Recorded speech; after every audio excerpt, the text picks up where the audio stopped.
అత్యధిక జనాభా కలిగిన భారతదేశంలో దాదాపు 70% మంది ప్రజలు వ్యవసాయం దాని అనుబంధ రంగాలపై ఆధారపడి జీవనం సాగిస్తున్నారు. వ్యవసాయ అనుబంధ రంగాలైన గొర్రెల పెంపకం, పాడి పరిశ్రమ, కోళ్ల పెంపకం, చేపల పెంపకం, తేనెటీగల పరిశ్రమ మొదలైనవి ప్రముఖ పాత్ర పోషిస్తున్నాయి. భారతదేశ గ్రామీణ జీవన విధానంలో రైతుల ఆదాయాన్ని రెట్టింపు చేస్తూ వారి జీవన ప్రమాణాలను పెంచడంలో గొర్రెల పెంపకం ప్రముఖ పాత్ర పోషిస్తుంది అనడంలో ఎటువంటి సందేహం లేదు. కొన్ని వందల సంవత్సరాలుగా గొర్రెల పెంపకంను కులవృత్తిగా భావించి చాలా మంది రైతులు గొర్రెల పెంపకంను చేపట్టడానికి ఆసక్తి చూపించేవారు కాదు. కానీ ప్రస్తుతం ఆధునిక యుగంలో వాతావరణంలో వస్తున్న మార్పుల కారణంగా వ్యవసాయం ఒక్కటే లాభదాయకం కాదు అని తెలుసుకున్న రైతన్నలు వారి జీవన ప్రమాణాలను మెరుగుపరచడానికి గొర్రెల పెంపకాన్ని చేపట్టడానికి ఆసక్తి చూపిస్తున్నారు. అయితే గొర్రెలు చాలా సున్నితమైన నెమరు వేసే జంతువులు. అలాగే వీటికి వ్యాధుల ప్రమాదం కూడా ఎక్కువగానే ఉంటుందని చెప్పాలి. అందుకే గొర్రెల పోషణలోనూ ఆరోగ్య విషయంలోనూ శ్రద్ధ వహిస్తేనే లాభాలు వస్తాయి. రైతు ఏమాత్రం నిర్లక్ష్యం చేసినా ఆర్థికంగా నష్టం వాటిల్లే ప్రమాదం ఉంది. కాబట్టి ఇప్పటికే గొర్రెల పెంపకం చేపట్టిన వారు మరియు కొత్తగా ఈ వృత్తిలో ప్రవేశిస్తున్న వారు గొర్రెల పెంపకంపై శాస్త్రీయ యాజమాన్య పద్ధతులు, మేలైన గొర్రె పిల్లల ఎంపిక, గొర్రెల ఆరోగ్య పరిరక్షణ వంటివి చేపట్టడం వల్ల గొర్రెల పెంపకంలో ఆశించిన లాభాలను పొందడానికి అవకాశం ఎక్కువగా ఉంటుంది. గొర్రెలను చిన్న చిన్న యూనిట్లుగా సమగ్ర వ్యవసాయంలో పెంచవచ్చు. కానీ దీనికి అన్ని కాలాల్లోనూ అనుకూల వాతావరణ పరిస్థితులు, పంట పశుగ్రాస వసతి ఉండాలి. గొర్రెల పెంపకం వాణిజ్యపరంగా చేపడితే లాభదాయకంగా ఉంటుంది. ఈ గొర్రెల పెంపకం వల్ల మాంసం, పాలు ఈ రెండింటి ఉత్పత్తి మాత్రమే కాకుండా దీని ఉన్నితో కూడా అదనపు ఆదాయాన్ని పొందవచ్చు. అంతేకాకుండా వీటి వ్యర్థాలను పంటలకు ఎరువుగా కూడా ఉపయోగించవచ్చు. ఈ వ్యర్థాలను ఉపయోగించడం వల్ల పంటలు అధిక పోషణను గ్రహించి అధిక దిగుబడిని పొందవచ్చు.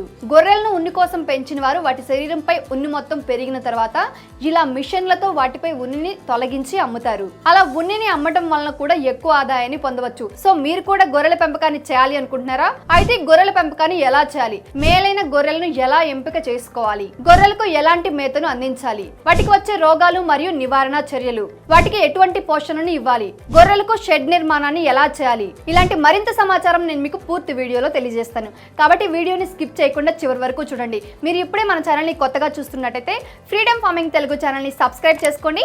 పక్కనే ఉన్న బెల్ ఐకాన్ని ప్రెస్ చేయడం మాత్రం అస్సలు మర్చిపోకండి. ఇక ఆలస్యం చేయకుండా వీడియోలోకి వెళ్ళిపోదాం. హాయ్, హలో, నమస్తే, welcome to freedom farming Telugu channel. నేను మీ శిరీష కందుల.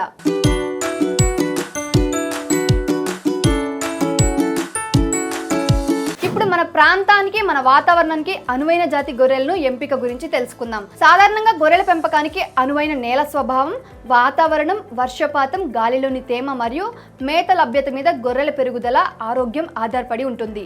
అధిక ఉష్ణోగ్రత, తక్కువ తేమ ఉన్న ప్రదేశాల్లో గొర్రెల పునరుత్పత్తి మెరుగ్గా ఉండి గొర్రెలు బాగా అభివృద్ధి చెందుతాయి.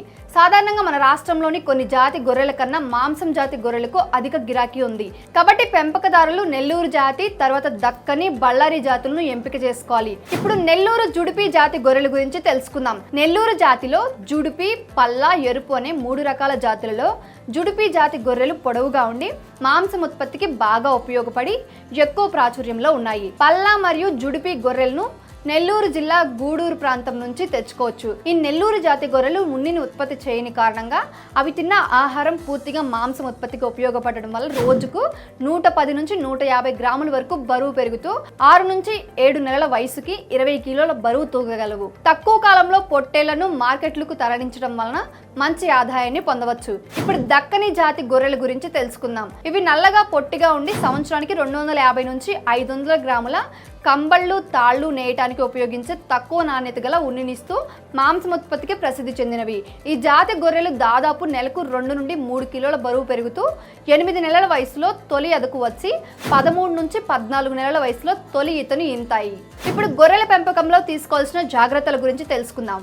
గొర్రెలను ఎంపిక చేసుకునే సమయంలో పొట్టేళ్లకు అధిక ప్రాముఖ్యం ఇవ్వాలి. పొట్టేళ్లకు 2 నుండి 4 పళ్ళు చేసి ఉండాలి.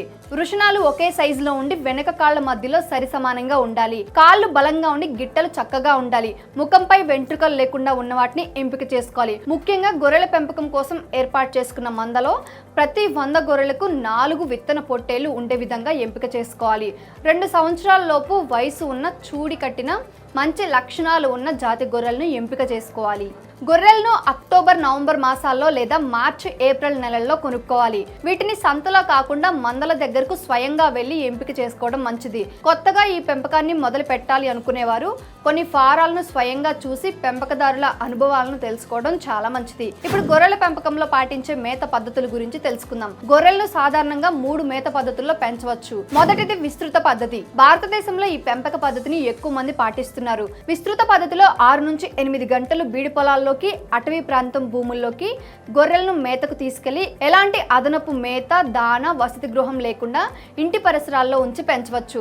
రెండోది పాక్షిక సాంద్రత పద్ధతి. ఈ పద్ధతిలో గొర్రెలను 4 నుంచి 6 గంటల పాటు బయట ప్రదేశాల్లో మేతకు తీసుకెళ్లి తరువాత పాకలో ఉంచి అదనంగా దాన మరియు పశుగ్రాసాలను ఇచ్చి పెంచే పద్ధతి. ఈ పద్ధతినే పాక్షిక సాంద్రత పద్ధతి అంటారు. ఇక మూడవది సాంద్రత పద్ధతి. సమగ్ర వ్యవసాయంలో పశుగ్రాసాలు పెంచి సాంద్ర పద్ధతిలో గొర్రెలను పాకలోనే ఉంచి వాటికి అవసరమైన అన్ని పోషక విలువలు అందించాల్సి ఉంటుంది. ఈ పద్ధతిలో దాదాపు 20 గొర్రెలను ఒక విత్తనం పొట్టేళ్ల గొర్రెల పెంపకాన్ని ప్రారంభించవచ్చు. ఇప్పుడు గొర్రెల పెంపకంలో పచ్చి మేత యొక్క ప్రాముఖ్యత గురించి తెలుసుకుందాం. గొర్రెల పెంపకాన్ని ప్రారంభించడానికి 3 నెలల ముందుగానే పొలంలో పచ్చగడ్డి పెంపకం ప్రారంభించాలి. ముఖ్యంగా పచ్చగడ్డిలో ధాన్యపు జాతి, పప్పు జాతి 2 రకాలు ఉంటాయి. అనగా ఒక గొర్రె పిల్ల 3 కిలోల పచ్చిగడ్డి తింటుంటే 2 కిలోల ధాన్యం జాతి గడ్డి మరియు 1 కిలో పప్పు జాతి గడ్డి ఇవ్వాలి. దీనికి అనుగుణంగా పచ్చిగడ్డి పెంపకం చేపట్టాలి. అయితే పచ్చి మేతకు సూపర్ నేపియర్ లాంటి రకాలు చాలా అనువైనవి. ఇవి ఒక్కసారి నాటుకుంటే దాదాపు 5 సంవత్సరాల వరకు క్రమం తప్పకుండా పచ్చగడ్డి లభిస్తుంది.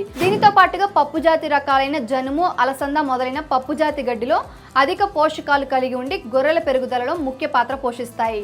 దానా మిశ్రమాన్ని సగటున రోజుకు 100 గ్రాములు ఒక్కో పొట్టేలు పిల్లకు ఇవ్వాలి. ఒకవేళ పచ్చి మేత విరివిగా దొరికే విధంగా ఉంటే దానా ఇవ్వక్కర్లేదు. కానీ సరైన ఎదుగుదల సమయంలో అధికంగా బరువు తూగటం కోసం, త్వరగా మార్కెట్లకు తరలించడం కోసం దానా ఇవ్వడం తప్పనిసరి. ఇప్పుడు గొర్రెల పెంపకంలో పాకలు అంటే షెడ్ల నిర్మాణం మరియు తీసుకోవాల్సిన జాగ్రత్తల గురించి తెలుసుకుందాం. గొర్రెల పాకలను లేదా షెడ్లను నిర్మించే ముందు నీరు నిల్వ ఉండని ఎత్తైన ప్రదేశంలో తూర్పు పడమర వాలుగా ఉండేటట్లు నిర్మించుకోవాలి. దీనివల్ల గొర్రెలకు పాకలో గాలి, వెలుతురు సమృద్ధిగా లభిస్తుంది. గొర్రెల పాక లేదా షెడ్ నిర్మాణంలో ఖచ్చితంగా ప్రతి గొర్రెకు 16 చదరపు అడుగుల స్థలాన్ని కేటాయించాలి. 60 గొర్రెలకు 15 x 4 x 3 మీటర్ల స్థలం ఉండేటట్లు గొర్రెల పాకను నిర్మించుకోవాలి. గొర్రెల షెడ్లో వర్షాకాలం నీరు ఎక్కువగా నిల్వ ఉండకుండా చూసుకోవాలి. నీరు ఎక్కువ నిల్వ ఉంటే దోమల సమస్య ఎక్కువగా ఉంటుంది. తద్వారా గొర్రెలు అనేక వ్యాధులకు గురి కావాల్సి వస్తుంది. ఈ పాకను నిర్మించే స్థలం ఎత్తు పల్లాలు లేకుండా చూడాలి. దాని పైకప్పు ఖరీదైనది కాకుండా తుంగ, చొప్ప, తాటాకులతో కప్పాలి. దీని ద్వారా సరైన ఉష్ణోగ్రత గొర్రెల పాకలో మెయింటైన్ అవుతుంది. గొర్రెల పాకలో వారానికి ఒకసారి పొడి సున్నం చల్లాలి. అలాగే 6 నెలలకు ఒకసారి నేల పొరను తీసి కొత్త మట్టితో నింపాలి. గొర్రెల పాకను ఎప్పటికప్పుడు శుభ్రంగా ఉంచుకొని అవసరమైతే గొర్రెల పాకలో వైరస్, బ్యాక్టీరియాలను తొలగించడానికి క్రిమి సంహారక మందులను వాడాల్సిన అవసరం ఉంటుంది. వీలైతే పాకను 2 భాగాలుగా విభజించాలి. పగలు ఒక చోట, రాత్రి ఒక చోట గొర్రెలను ఉంచడం మంచిది. దీనివల్ల పాక ఎప్పటికప్పుడు శుభ్రం చేసుకోవడానికి, తడి ఆరడానికి అవకాశం ఉంటుంది. ఇప్పుడు గొర్రెల పెంపకంలో ఇవ్వవలసిన టీకాల గురించి తెలుసుకుందాం. గొర్రెలు సున్నితమైన సాధు జంతువులు. వీటికి సీజనల్ గా కొన్ని వ్యాధులు వస్తుంటాయి. ఎక్కువ శాతం రోగాలు పరిశుభ్రత లేని కారణంగానే వ్యాపిస్తున్నాయి. వీటిని అధిగమించడానికి కొద్దిపాటి మెలకువలతో వీలైనంత త్వరగా స్పందించి గొర్రెలకు సకాలంలో టీకాలను వేయించినట్లయితే సీజనల్ గా వచ్చే వ్యాధులను సమర్థవంతంగా ఎదుర్కోవచ్చు. గొర్రెల పెంపకంలో గొర్రెలు ఎక్కువ సమయం ఒకే చోట ఉండడంతో వాటి మూత్రం, పెంటతో ఆ ప్రాంతం చిత్తడిగా మారుతుంది. మూత్రం చిత్తడిలో గొర్రె పడుకోకూడదు. కాబట్టి షెడ్లో 5 అడుగుల ఎత్తులో చెక్క రీపర్లతో ప్లాట్ఫామ్ నిర్మించి ఆ పైన గొర్రెలను ఉంచాలి. మూత్రము, పెంట వెంటనే కిందకి పడడం ద్వారా జీవాలు ఎప్పటికప్పుడు పొడిగా, ఆరోగ్యంగా ఉంటాయి. అయితే జనవరి నెలలో 3 నెలల వయసున్న గొర్రె పిల్లలకు PPR టీకా, గొంతువాపు టీకాలు, నట్టల నివారణ మందు తాగించాలి. ఫిబ్రవరి నెలలో బొబ్బా వ్యాధి టీకా, నోటి ద్వారా లివర్ టానిక్స్ మరియు B కాంప్లెక్స్ మందులు తాగించాలి. మార్చి నెలలో సాధారణంగా గొర్రెలలో వచ్చే గోమార్ల నిర్మూలన చర్యలు చేపట్టినట్లయితే గొర్రెలు ఆరోగ్యంగా ఎదగలవు. ఏప్రిల్ నెలలో అంతర పరాన్న జీవుల నివారణ చర్యలు చేపట్టాలి. మే నెలలో చిట్టుక వ్యాధి టీకా, లివర్ టానిక్, B కాంప్లెక్స్ ఇవ్వాలి. జూలై నెలలో నట్టల నివారణ మందును తాగించాలి. ఇంకా గొంతువాపు టీకాలను తప్పనిసరిగా వేయించాలి. ఇప్పుడు గొర్రెల పునరుత్పత్తిలో తీసుకోవాల్సిన జాగ్రత్తల గురించి తెలుసుకుందాం. గొర్రెలు ఎక్కువగా వేసవి మరియు వర్షాకాలంలో ఎదకు వస్తాయి. గొర్రెల మందలో అంటే ప్రతి 100 ఆడ ఆడగొర్రెలకు 4-5 విత్తన పొట్టేళ్లు ఉండేలా చూసుకోవాలి. పొట్టేళ్లను రాత్రిపూట మాత్రమే మందలో వదలాలి. పొట్టేళ్లను ప్రతి 2 సంవత్సరాలకు ఒకసారి మారుస్తూ ఉండాలి. వర్షాకాలంలో గొర్రెలకు 1 నుండి 2 వారాల ముందు 200 నుంచి 250 గ్రాముల దానా మిశ్రమాన్ని గాని 500 గ్రాముల లూపర్ను వంటి పప్పు జాతి పశుగ్రాసాలను ఇవ్వటం వలన గొర్రెలు ఎక్కువ సంఖ్యలో చూడి కట్టి 10 నుంచి 15% పిల్లలు అధికంగా పుట్టడం జరుగుతుంది. ఇప్పుడు గొర్రెల పెంపకంలో తీసుకోవాల్సిన జాగ్రత్తల గురించి తెలుసుకుందాం. వేసవి కాలంలో గొర్రెల మందను ఉదయం 10 లోపు సాయంత్రం 4 తర్వాత మేతకు 6 బయటకు తీసుకెళ్లటం వల్ల వాటికి వడదెబ్బ తగలకుండా నియంత్రించవచ్చు. వేసవిలో ఎండ తీవ్రత వల్ల గొర్రెలు శరీరంలో ఉష్ణోగ్రత పెరిగి ఎండ తాపానికి గురవుతాయి. అలాంటప్పుడు వాటి నుండి సొంగ కారటం మరియు నెమరు వేయడానికి కావలసిన లాలాజలం అందకపోవటం వల్ల జీవ ప్రక్రియ తగ్గిపోవడం వల్ల డీహైడ్రేషన్ సమస్య ఏర్పడుతుంది. వేసవిలో ఎక్కువ నీళ్లు తాగడం వలన తక్కువ మేత తింటాయి. కాబట్టి పెట్టే కొంచెం మేత అయినా అధిక పోషక విలువలు ఉన్న దానా అందించడం మరియు దానాలో ఉప్పు కలిపిన ద్రావణాలు ఉంచడం వల్ల గొర్రెలకు డీహైడ్రేషన్ సమస్య ఉండదు.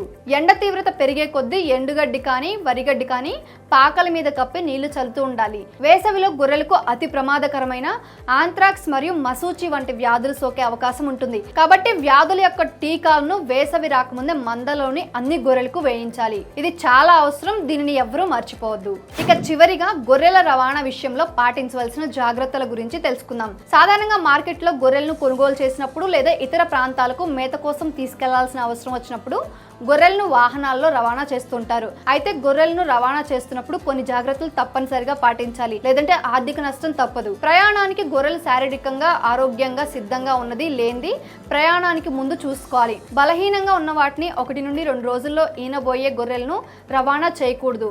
గొర్రెల రవాణా చేస్తున్నప్పుడు 30 కిలోల బరువు ఉన్న గొర్రెలకు 2.15 చదరపు అడుగులు మరియు 31 నుండి 40 కిలోల బరువు ఉన్న గొర్రెలకు 2.60 చదరపు అడుగుల స్థలాన్ని కేటాయించాలి. వాతావరణం చల్లగా ఉన్నప్పుడు రాత్రిపూట మాత్రమే గొర్రెలను రవాణా చేయాలి. ప్రయాణ కాలం 12 గంటలు పైబడి ఉంటే నీరు మేతను మాత్రమే అందించాలి. గొర్రెలు వచ్చిన తర్వాత 3 నుంచి 4 గంటలు విశ్రాంతి ఇవ్వాలి. గొర్రెల రవాణా వాహనంలో ఒకదాని మీద ఒకటి పడి గాయాల పాలు కాకుండా గొర్రెలను గమనించడానికి ఒక వ్యక్తిని కాపలాగా ఉంచడం మంచిది. కాబట్టి రైతు సోదరులు సమగ్ర వ్యవసాయంలో గొర్రెల పెంపకాన్ని చేపట్టి మేలైన యాజమాన్య పద్ధతులు పాటించినట్లయితే అధిక లాభాలను ఆర్జించవచ్చు.